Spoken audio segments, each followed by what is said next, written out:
In 1996, Fox aired the classic Simpsons episode Scenes from the Last Dragon in Springfield, where Homer, trying to buy a new TV that fits in his tight budget, enters a store named Appliance Zone. Look at these low prices on famous brand name electronics. Don't be a sap, Dad. These are just crappy knockoffs. I know a genuine Panasonics when I see it.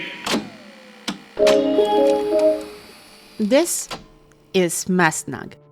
This picture popped up in March of 2023 and it spread like wildfire. I had friends, different friends mind you, send me this picture daily for 2 weeks straight. A lot of people have joked about this picture and made memes, and Dankpots even turned it into one of his inside jokes, but there's still one question, one mystery that goes unanswered to this day. And that is Messnag real? Like, can you go to a store somewhere in the world and buy a Messnag TV? This is Messnag, leader in television manufacturing.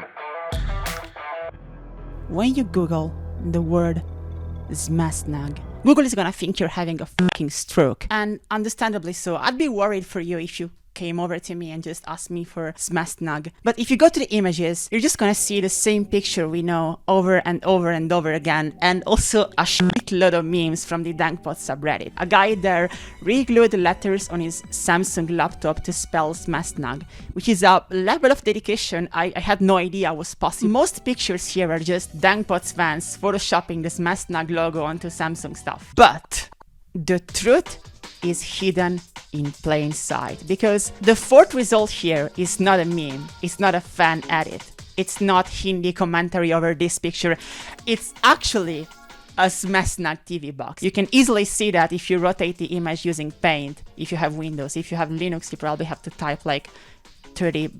If you click on this picture and you agree on selling your immortal soul to Mark Zuckerberg, you can see it's been posted on the Friday of February 19, 2021. 2 years before this Messnag meme was a thing. This picture is real.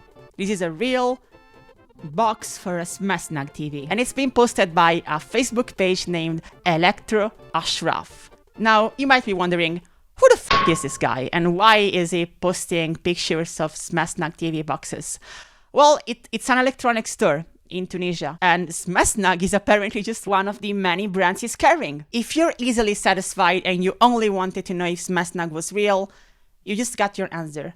Yes, there is at least one guy named Ashraf in Tunisia selling Messnag TVs. But where did he get this TV from? And are there any other Messnag sellers out there? To figure this out, we'll have to go to a place where no sane human being would ever willingly go to.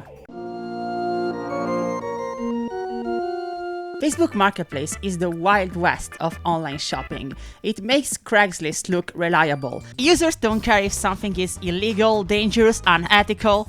They will first sell it to you and then maybe deal with the consequences, or most likely disappear.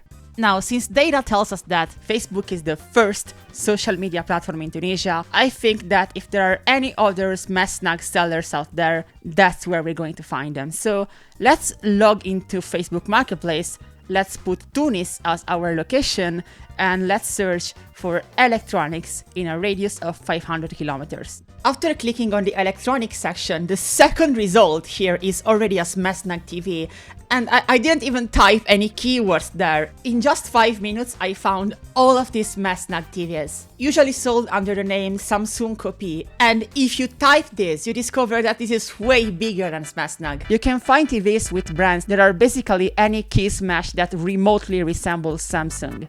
We start from the basic stuff like Samsnag, and we end with Samsung, which is not even using the right font. Come on, buddy, do better. There's also I have no idea what the f this is. But key smash off brands aside, there is also an entire industry of straight up counterfeits, essentially Messnags that pretend to be Samsungs. And if you're wondering, Femi, how can you tell if a TV is real or fake for sure? Well, real TVs don't have the logo fucking escaping from the box. At this point, it's like discovering a virus. And we have to ask ourselves, does it stop here? Okay, so I don't know how to say this, but Messnag is everywhere. Like, I have the data here, okay? I originally wrote an entire chapter where I went with you to look into every single online marketplace for all of these neighboring countries, but I realized that I found so many, half of the video was just becoming that, and I would just rather tell you what I found. So Smashnag is present in 5 African countries, 2 West Asian countries, and 1 country in the Middle East. And this off-brand problem is not just limited to Smashnag, because you can find off-brands for every single TV manufacturer out there. I found Panasonic, I found Sharp, I found Newegg, OLG. It's just, the situation is out of control when people are selling Tesla TVs. But I noticed the crazier the brands, the more similar the designs and boxes seem to be. And I just started wondering, what if there's a Chinese OEM TV factory behind all of this? And if you're wondering, hold on, Femi, what the fuck is an OEM? What are you talking about? Let me explain this very easily with a practical example. This is the most common MP3 player in the world. You might have seen this product under 100 different brands, but despite the different look and brand, most of these were just made by one single giant OEM factory. And the way this works is simple. Let's take an hypothetical company in the US called NuggetCo. This company wants to sell MP3 players locally in the US, but they can't manufacture them themselves. So what they do is they actually collaborate with a Chinese original equipment manufacturer, or OEM, which is going to actually manufacture the MP3 player for them. These OEMs usually have a catalog of generic products, and a company like NuggetCo can customize the brand, the color, the manual, the box. So in the end, this OEM just sells a bunch of MP3 players and gets the money from NuggetCo, while the US company NuggetCo gets this lot of MP3 players that have their brand on them, they have an English manual, they have everything custom made for them, and they can resell this in the US for a profit. What I think is happening is that these honest entrepreneurs in these countries are just coming up with weird off-brand names, and then they're just having Chinese TV factories do the entire work for them. And this would explain why you find widely different brands and basically the same TV all of the time. So the strategy I would use here is trying to find the OEM, but there are thousands of OEM factories. It's a huge industry, and there are hundreds of websites where they offer their services to just other companies. So it's not like you can go on Google and simply type TV OEM factory and find. So I just did exactly that, and I clicked on the first result, and it's this Facebook page, and the cover art is this photo of Samsung TVs, but the box design looked kind of familiar, so I checked the other pictures, and yeah, I think you can judge for yourself. I think you can judge for yourself. They also posted a photo of a box without a logo, and then the next picture is a Samsung sticker. For legal reasons, I am not going to imply anything, but yeah. So I think we can confidently say that this is the factory that is manufacturing the Smashnag TVs we know and love. But despite being extremely lucky, what we found is just the factory making the TVs. If we really want to nail down this, we need to find whoever came up with the idea of Smashnag in the first place. And in order to do this, we have to go undercover. We have to perform a little bit of chicanery.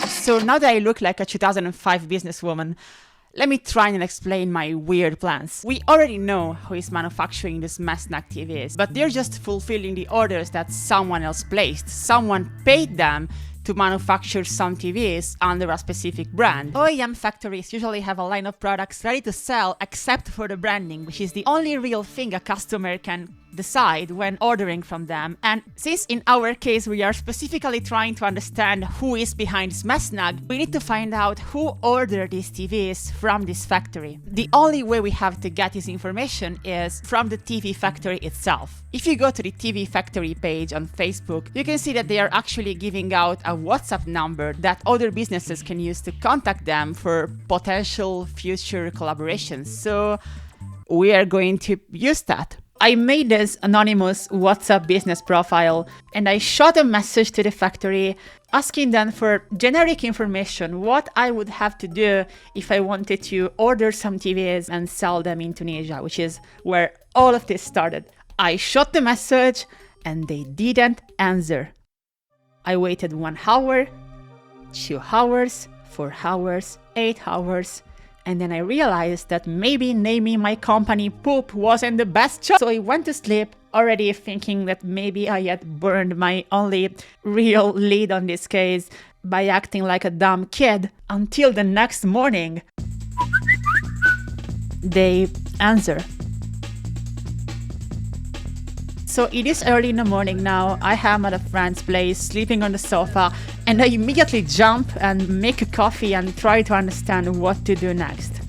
We have a line with this company. They are talking to us. How do I get them to talk about who is behind this Smashnag brand? So after a few seconds of confusion, I realize, what if I just say that I want to buy some Smashnag TVs? So I tell them that I've seen these Smashnags on Facebook, and I go like, hey, are you selling this? Could I potentially buy them? Or are they an exclusive of the company who ordered them from you? This is kind of stupid, by the way, because they could just tell me, you can't buy them. The company who's ordering them from us has total exclusivity on this Smashnag brand, and never actually tell us who the company is. But this is the best my half-asleep mind could do. So we wait for 40 minutes this time. This was way faster. And the answer is kind of weird. This is not what I was expecting. Because what the TV OEM factory says to us about who is ordering these TVs from them, who came up with the Smashnag brand in the first place, is shocking. The answer they gave me reads, we registered Smashnag in China. We are the owner. This is an inside job. They are Smashnag. Holy sh! They created this is their creation. Panaphonics. So while this factory does indeed manufacture TVs for customers under custom brands, Smashnag is their original brand. They came up with it, and they even managed to trademark it. Can you believe that? No, seriously, do you really believe that? Did you know that the Chinese Trademark Office has a free website where anyone can simply look for trademarks and see if they are valid or not? If you look up Smashnag here, the factory indeed tried to trademark it, and at first they even succeeded, but after 1 month, the Trademark Office probably realized that they were trying to mislead people and they rendered the trademark invalid. But here's where the story becomes crazy, because after this happened, the factory applied for a trademark yet again, but this time they had a trick up their sleeve. You see, the company name is not Smashnag like we always thought, but it's actually Smashnag with a space. And yeah, this got approved. They have a valid trademark now. So they technically lied to me, but also didn't. And in conclusion, I have one last thing to say. Smashnag is cool, but I personally prefer SAOOUG. It's such a catchy name, you know.